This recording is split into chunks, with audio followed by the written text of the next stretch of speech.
What's the deal, y'all? It's your man's Gavin, and today I'm back with another banger and shit. Today, we about to be reacting to 4 short, true, scary stories. If y'all new to this channel, remember, give me a little like, a comment, and subscribe, and turn those post notifications on and shit. Comment below what y'all want to see, and shall get right to those videos and shit. Let's get right into this video. 4 true scary stories. Story 1. It was a Friday or a Saturday night. I was pre-gaming with some friends at my apartment before going out to a bar in town.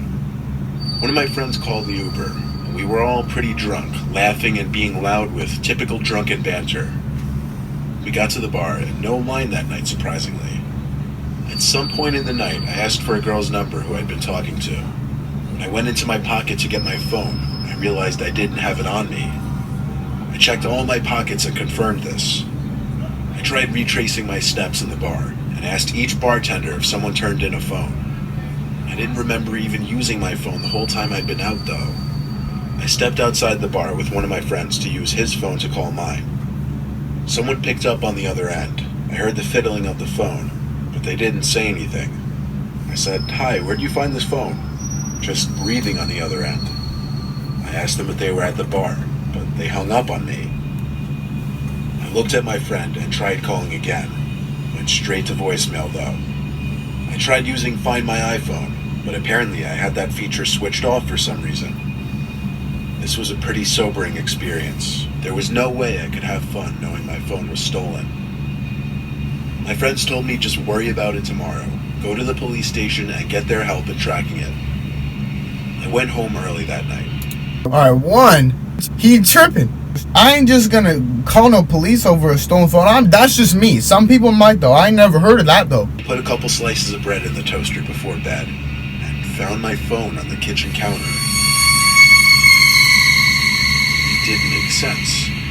I signed into it and checked my recent calls. And indeed, someone accepted the call, and it lasted for 25 seconds. Someone had been in my apartment to accept the call. That much was clear. I flipped the place upside down looking, screaming for whoever it was to come out from where they were hiding. Of course, this had a lot to do with the liquid confidence from drinking so much that night.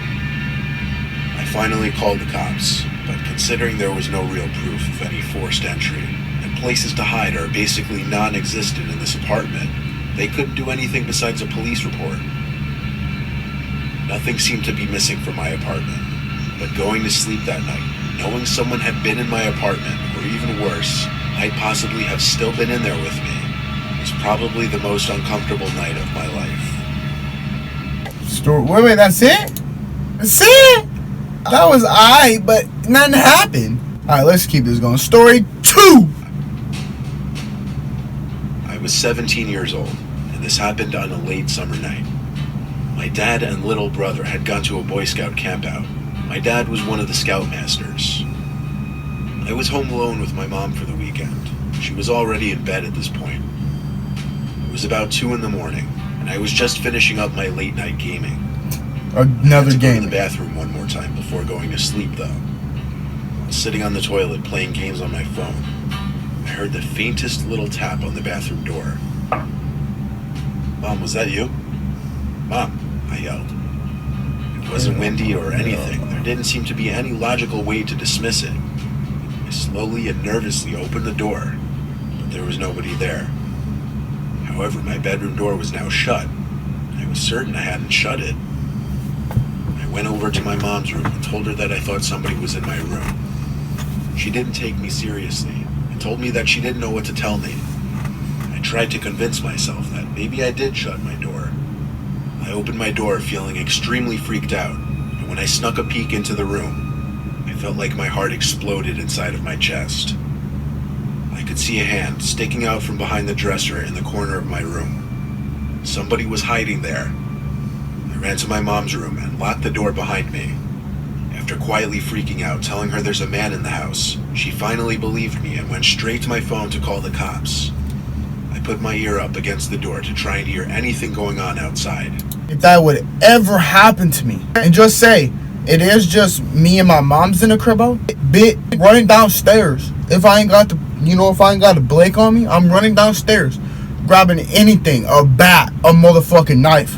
He's done. I'm being real, bro. You can't let my family go out like that. You ran to your mother's room to put your mother in safety. To put your mother in harm's place. You should have ran downstairs, grabbed the closest thing to beat that mutt with. I eventually heard the man's footsteps come out from my room and slowly come closer to my mom's room. Yeah, see now. Making it right outside the door, then stopping. I could see the outlines of his shoes through the bottom crack of the door. And if he catch me, he gonna have to go through my pops next. My pops gonna do him dirty. The lock was enough to persuade him to give up, because I heard him stomp down the stairs and out the front door. I hurried to the window to see which way the man was heading, but he was already gone. That man, that was story 2, y'all. That was kind of dumb too. I don't know, like I remember I used to live on a block, and like there's crackheads used to like try to get in my window. Boy, we gonna come outside and beat the fuck out you. Playing with us now. You fucking dumb, you fucking smoker. You smoke crack on my porch at night, son. Quit doing all that, man. Let's get into story 3. When I was younger, 10 years old at the time, my mom had just started letting me stay home alone. We had been watching my mom's friend's dog while they were on vacation. My mom worked weeknights, so she told me that they would come around back since the dog's cage was right next to the back door, and that I would have to let them in. I sat in the den by the back door, with the dog by my side while I watched TV. He then started to growl and bark, while looking out the window to the dark. I tried to see what he was barking at, but it was too dark. Of course, I assumed it was my mom's friend coming to pick up the dog. I went over to the door with the dog following me and turned on the patio light. I couldn't see anyone out there at first, but the dog was still barking. I made sure to peek at every corner of the yard. Then I saw someone at the garden by our shed. It looked like my mom's friend. They seemed to be bending over, picking something up. I assumed she was admiring my mom's garden or something logical. I then received a disturbing phone call. I prioritized answering the phone, as my mom was strict about me always answering the phone when I was home alone.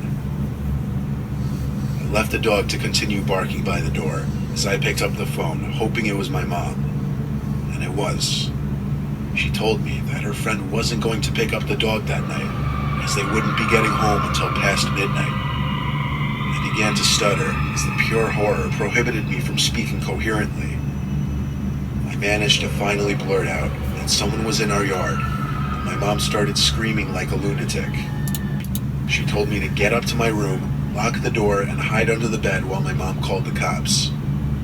I obeyed and laid there in silence for a good 10 minutes, until I got a knock at the door. I sprang up and out of the room, making it halfway down the stairs, and I saw a face looking in through the window of our front door.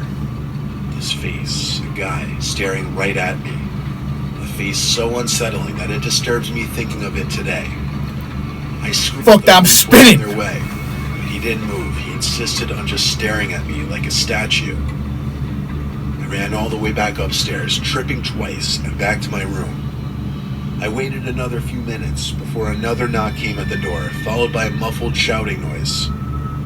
It was the police this time. They scanned the whole premises, but the guy was gone. They took me into custody until my mom arrived at the station. After that incident, she started having a babysitter watch me again, all the way until I was 12. Son, if someone is looking at me through like I don't have that because I don't live in a nice house like that, but look, if someone is looking at me through my front door window and they're just sitting there staring at me in the middle of the night, boy, it's time to go. It's time to go.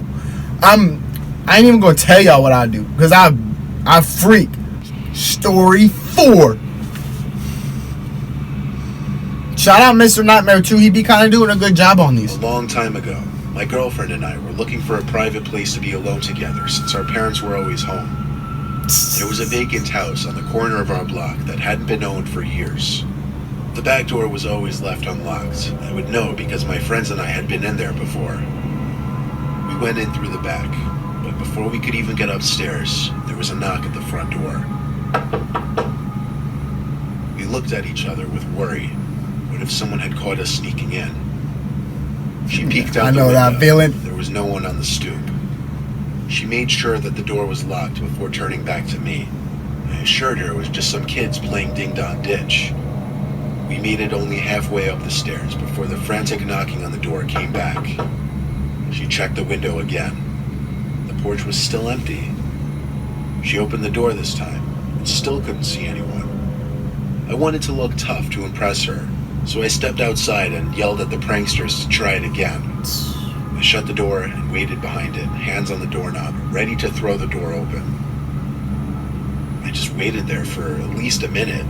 I was about to just forget about it when I heard... Like this situation, I gotta get the girl to the safest place. Like the one with my mom, I'm just gonna kill the dude because you already put my mom's at risk. You know, I'm just gonna flat out kill you. The girl, you know, he basically just trying to hit it and quit it. He gonna hit it and smash out, drop her off at her house and bounce.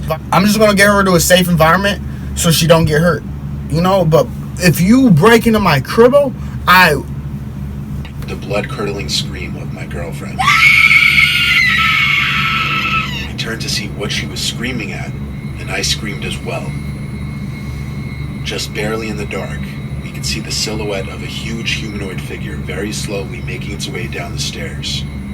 It was moving in a hovering-like motion.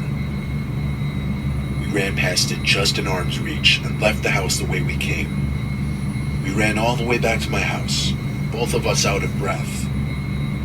We know it couldn't have been an old person. They had to be at least 7 feet tall. Nobody was supposed to be living in that house, though. I even asked a friend living across the street from the house, and he said it had been vacant for years. The ghostly way the figure moved made it all the more disturbing. We both agreed to keep quiet about this story, but I still occasionally have a nightmare or bad thoughts about that night. But look, if y'all followed that, I will link the video in the description. If y'all new to this channel, comment below what y'all want to see. Give me a little like and subscribe. Turn those post notifications on this shit. I'm out this thing.